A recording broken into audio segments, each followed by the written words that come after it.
አንድ ተቋም የአንድን ሰው ሕይወት ለመቅረጽ የሚያወጣው ዝርዝር ዕቅድ ምን ይመስላል? ዛሬ የምናደርገው ይሄንን ነው። የሆነ ልዩ ሰነድ ውስጥ ገብተን እንመለከታለን። ይሄ ሰነድ የኢትዮጵያ ወንጌላዊ ሥነ መለኮት ኮሌጅ የ2013 የተማሪዎች መመሪያ መጽሐፍ ነው። እናም አንድ ተቋም ለአገልጋዮች የተሟላ የሕይወት ብሉፕሪንት እንዴት እንደሚቀርጽ እንመረምራለን። ከመጀመሪያው ገጽ ላይ ከኮሌጁ ርዕሰ መምህር የእንኳን ደህና መጣችሁ መልእክት ውስጥ ይህንን በጣም ኃይለኛ ጥቅስ እናገኛለን። የሚያስደስት እና የሚያዋርድ የሚሉትን ቃላት አጠቃቀም ልብ በሉ። እርስ በርስ የሚቃርኑ ይመስላሉ አይደል? ግን የተቋሙን ዓላማ ጥልቀት ነው የሚያሳዩት። ይህ የተልእኮውን ክብደት ብቻ ሳይሆን በግለሰቡ ላይ ሊያመጣ የሚችለውን የለውጥ ተጽዕኖም ከመጀመሪያው ፍንጭ ይሰጠናል። እንግዲህ እስቲ ስለ ተቋሙ ጥቂት መሰረታዊ መረጃዎችን እኔ ኮሌጁ አዲስ አበባ ውስጥ ነው የሚገኘው። የተመሰረተው ደግሞ በጣም ግልጽ የሆነ ተልእኮ ይዞ ነው። ይሄውም የኢትዮጵያን ቤተ ክርስቲያን ለማገልገል ሰዎችን ማስታጠቅ። ይህንን መነሻ ማወቃችን ወደፊት የምንመረምራቸውን የአንዳንዱን ደንቦችና መመሪያዎች በምን መነጽር ማየት እንዳለብን ለመረዳት በጣም ነው የሚጠቅመን። እሺ፣ የዚህን ትንታኔ አወቃቅረን እንመልከት።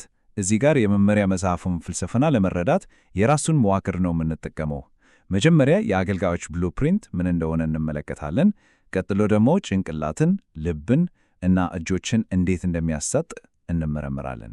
መጨረሻ ላይ ደግሞ የዚህ ሁሉ ብሉፕሪንት አጠቃላይ ዓላማ ምን እንደሆነ እናያለን።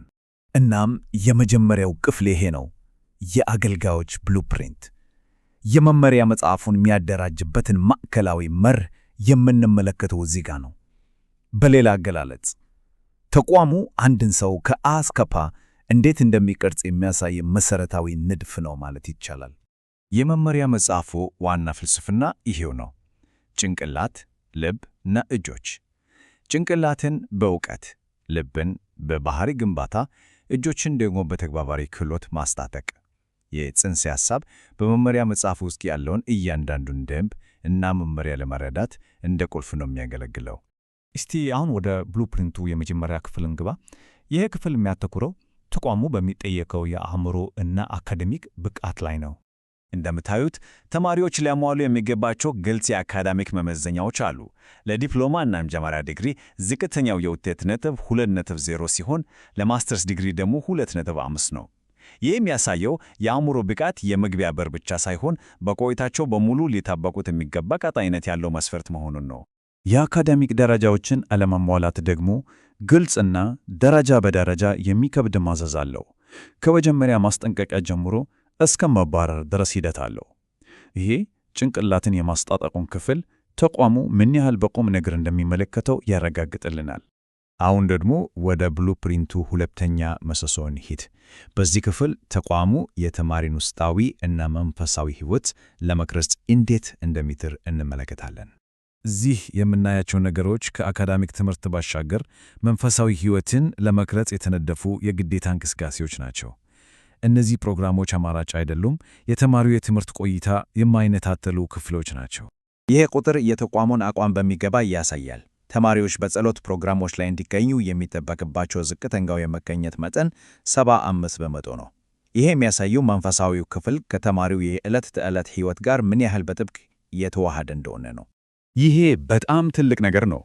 ለመመረቅ ባህሪ መደበኛ እና የማይታለፍ መስፈርት መሆኑ የልብን አስፈላጊነት ያጠናክራል። በሌላ አነጋገር ዕውቀትና ባህሪ እኩል ክብደት ተሰጥቷቸዋል ማለት ነው። አንዱ ያለ ሌላኛው ለመመረቅ አያበቃም። እሺ፣ ጭንቅላትንና ልብን አይተናል። አሁን ወደ ሦስተኛው የማስታጠቅ ክፍል እንሸጋግር። ይህ ክፍል የአእምሮ እና የመንፈሳዊ እሴቶች ወደ ተግባራዊ እና የዕለት ተዕለት ባህሪ እንዴት እንደሚተረጉሙ ያሳየናል። እዚህ ላይ ተቋሙ በአካዳሚክ ታማኝነት ላይ ያለውን ጥብቅ ደንብ እንመለከታለን።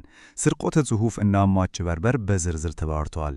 ይህም እውቀትን በአግባቡ መያዝ ወይም በተግባር ማዋል ምን ያህል አስፈላጊ እንደሆነ ነው የሚያሳየው።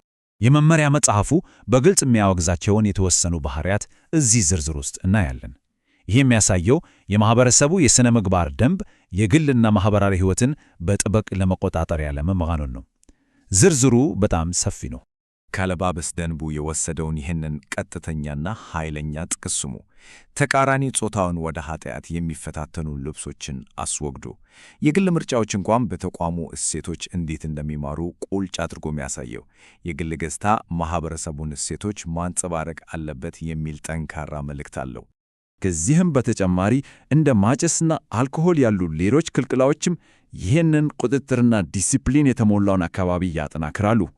እያንዳንዱ ደንብ ትንሽም ይሁን ትልቅ የተቋሙን አጠቃላይ መርህ በተግባር ለማዋል የተነደፈ ነው። እሺ፣ እንግዲህ ወደ መደምደሚያው የደረስን ነው። ሦስቱን ዋና ዋና ክፍሎች ጭንቅላት፣ ልብ እና እጅ በማቀናጀት የተቋሙን አጠቃላይ ራዕይ እስቲ እንመልከት። ይሄ መግለጫ እያንዳንዱን ደንብ እና ስርዓት የሚያስረው አጠቃላይ ግብ ምን እንደሆነ ያስታውሰናል። ከመማሪያ ክፍል እስከ ግቢ ውስጥ ያለው እያንዳንዱ እንቅስቃሴ በዚህ ማዕከላዊ ዓላማ ዙሪያ ነው የሚያጠናጥነው። ይህ ምስላዊ መግለጫ ሦስቱ ክፍሎች እንዴት የአንድ ወጥ ፍልስፍና እርስ በርስ የተያያዙ ክፍሎች እንደሆኑ በሚገባ ያሳያል። ጭንቅላት፣ ልብ እና እጆች አንዱ ከሌላው ተለይቶ የሚታይ ሳይሆን ሁሉም በአንድ ላይ የተሟላውን ሰው ለመቅረጽ ነው የሚሰሩት። እናም የዚህ አጠቃላይ ብሉፕሪንት የመጨረሻው ውጤት ይሄ ነው። ያንዳንዱ ድንብ፣ ያንዳንዱ መስፈርት እና ያንዳንዱ ስልጠና ወደዚህ አንድ ወጥ ግብየው የሚያመራው። በመጨረሻም ይሄንን አሳሳቢ ጥያቄ ይዘን እንለያይ። እንደዚህ ያለ ሁሉን አቀፍ ብሉፕሪንቶች የአንድን ሰው ሕይወት በመቅረጽ ረገድ ምን ሚና አላቸው? ይሄ ሁላችንም ልናስብበት የሚገባ ጥያቄ ነው።